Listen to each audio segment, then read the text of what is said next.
भारतवर्ष दुनिया का एक ऐसा देश है जिसकी अपनी कोई राष्ट्रभाषा नहीं है। उत्तर भारत में बहुत से लोगों को ये गलतफहमी है कि हिंदी एक राष्ट्रभाषा है, लेकिन भारतीय संविधान के अनुसार हिंदी राष्ट्रभाषा ना होकर केवल एक राजभाषा है और राजभाषा यहाँ पे लगभग 24 हो चुकी है, इसलिए राजभाषा होने का कोई महत्व नहीं होता है। अब इस बात को समझने के लिए अगर हम संविधान सभा में चलें तो देखते हैं कि संविधान सभा में भारत की राष्ट्रभाषा बनाने की बात आई, लेकिन राष्ट्रभाषा कोई नहीं बन पाई। एक बार मतदान हुआ, इसमें महात्मा गांधी का ये मत था कि हिंदवी को राष्ट्रभाषा बनाया जाए। हिंदवी के रूप में वो उस भाषा की बात करते थे जो यूरोपियन लोगों के आने से पहले पूरे भारत में बोली जाती थी और जिसकी विशेषता ये थी कि उसे देवनागरी में लिख दें तो हिंदी कहलाती थी और अगर उसे फारसी में लिख दें तो उर्दू कहलाती थी। एक ही भाषा थी। तो उन्होंने, महात्मा गांधी का ये मत था कि हिंदवी को भारत की राष्ट्रभाषा बननी चाहिए।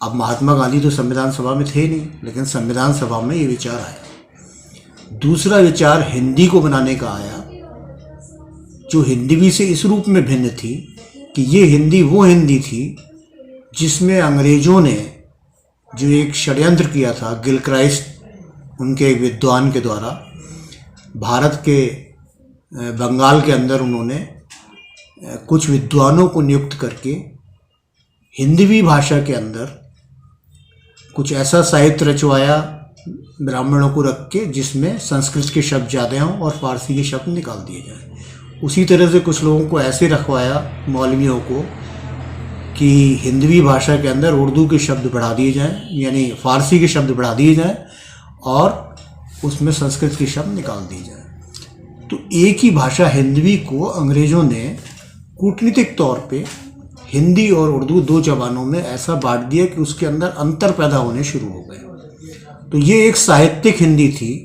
जो क्लिष्ट रूप में सामने आई, जिसे सामान्य जनमानस नहीं बोलता था ना समझता था, लेकिन भारत के शैक्षणिक जगत में ये हिंदी आई। तो इस साहित्यिक हिंदी को भी कांग्रेस के अंदर बहुत से लोग स्वीकार बात रख रहे थे, तो इस हिंदी के स्थान पे लोगों ने हिंदी को ज़्यादा मत दिया।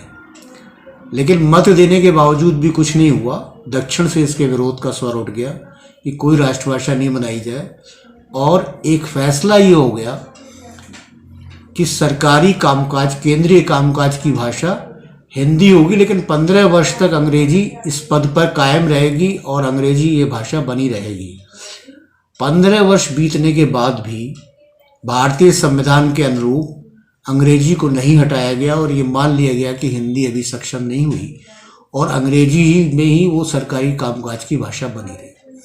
तो केंद्रीय कामकाज की भाषा के रूप में भी अंग्रेजी को उस जगह से नहीं हटाया गया। आज 15 की जगह कितने साल बीत चुके हैं हमारी आज़ादी को, 75 साल होने जा रहे हैं, लेकिन अभी तक अंग्रेजी राजकाज की भाषा बनी हुई है और हिंदी एक सामान्य संपर्क भाषा बनी हुई है।